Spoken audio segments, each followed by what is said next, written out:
company of the student of class 2 of Nani division are presenting you Bangla friend. Please come on the stage.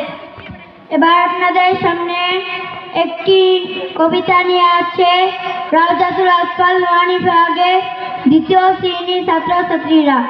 আমি আপনাদেরকে মঞ্চে আসার জন্য অনুরোধ করছি। আমার খালেদা যেটা পছন্দ হয়তো সামনেও খালেদা হবে ইনশাল্লাহ, মনে রেখে এই নুরানিতে পয়রা। এই জন্য আমরা এই মোল্লারদল মসজিদে এ বাইরা কি দেখতেছ, পিছন থেকে কোনো সমস্যা দেখতে মাসিক আনছে, সবই সাইজ একরকম দেখতেছি। তোমরা কি খালাতো ভাই জানাতো ভাই? হ্যাঁ, সবার চেহারা গুলগুলা